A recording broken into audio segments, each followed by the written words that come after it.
এক মাস আগে আমরা গিয়েছিলাম পুরীতে। চলো আজ তোমাদের সাথে পুরী যাওয়ার গল্প করি। তো আমাদের বাড়ি যেহেতু দক্ষিণ শাখাতে, তাই আমরা বারুইপুর থেকে ট্রেন ধরে শিয়ালদা স্টেশনে চলে এলাম। আর শিয়ালদা থেকে আমরা যাব পুরীতে। সবাই মিলে খুব আনন্দ করে প্ল্যাটফর্মের দিকে রওনা দিলাম। চলো ট্রেন এসে গেছে, এবারে ট্রেনে উঠবো।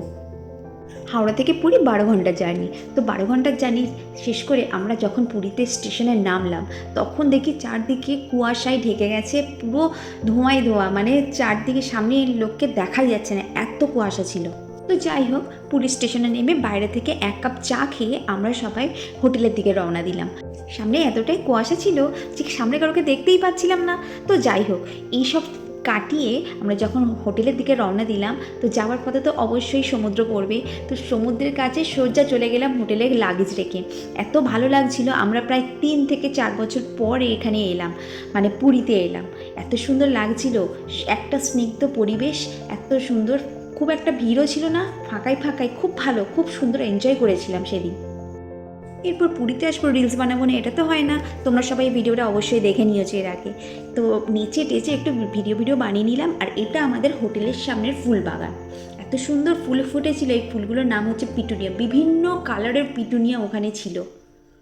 কিন্তু আমি যে এই ভিডিওগুলো নিয়ে ব্লগ বানাবো সেটা আমার মাথায় ছিল না, তাহলে হোটেলের ভিডিওটাও করে নিতাম। সেটা তো আমার করা হয়নি, সো তোমাদের দেখাতে পারলাম না, I am sorry for that.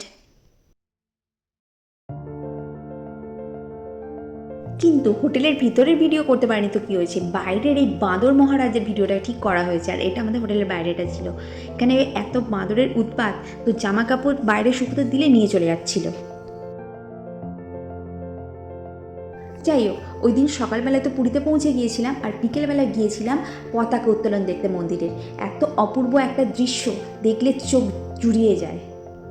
পতাকাটি নামিয়ে যখন আবার নতুন করে পতাকা উত্তোলন করা হলো, তখন যে মুহূর্তটা, সবাই মিলে ওখানে জয় জগন্নাথ ধ্বনি দিচ্ছিল, ওই সময়টা যেন এক অন্য জগতে চলে যাওয়ার মতন।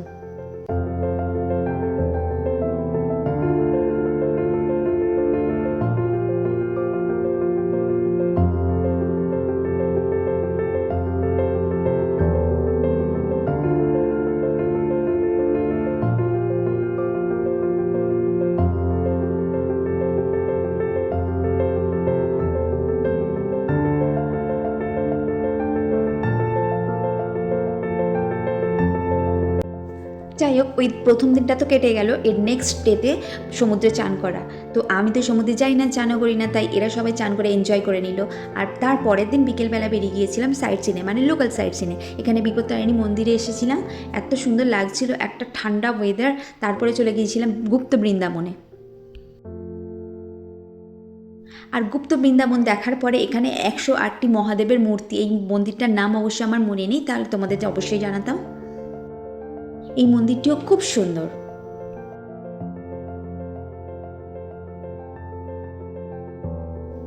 তো এসব দেখার পরে আমাদের যাওয়ার কথা ছিল গোল্ডেন ব্রিজে। তো গোল্ডেন ব্রিজে অবশ্যই গিয়েছিলাম, কিন্তু ভিডিও করতে পারিনি, কেননা ওখানে যাওয়ার পর দেখলাম যে পুরো সন্ধে হয়ে গেছে, আর সন্ধেবেলা ভিডিও ঠিকঠাক হয় না বলে আমরা করিনি। তো ওই দিনটা তো গেল। পরের দিন সকালবেলা উঠে চলে গিয়েছিলাম মন্দির দর্শনে, মন্দিরে প্রভু জগন্নাথকে দর্শন করতে। তো সেখানে গিয়েও বিশাল ভিড়, বিশাল লাইন ছিল। তো আমাদের পান্ডা ধরা ছিল বলে অতটা লাইন দিতে হয়নি, আমরা দক্ষিণ দরজাতেই ঢুকে গিয়েছিলাম তাড়াতাড়ি। ভেতরে তো ক্যামেরা অ্যালাউ নেই, তাই প্রভু জগন্নাথের দর্শনও করাতে পারলাম না। বাইরে থেকে যতটুকু সম্ভব ততটুকু ভিডিও করেছিলাম। আর ব্যাস, দেখতে দেখতে 3 দিন হয়ে গেল। আমরা ফিরেছি 4 দিনের মাথায়। সকাল সকাল ট্রেনে উঠে পড়েছি। তো এবার বাড়ি যাওয়ার পালা। মনটা ভীষণ খারাপ লাগছিল, তো খারাপ লাগলে কিছু করার নেই, বাড়িতে ফিরতেই হবে। আর তাই পুরীকে টাটা দিয়ে সবাই মিলে বাড়ি ফিরে এলাম। তো আমার পুরী আর গল্পটা কেমন লাগলো আমাকে অবশ্যই কমেন্ট করে জানিও, আর ভালো লাগলে অবশ্যই লাইক করে দিও।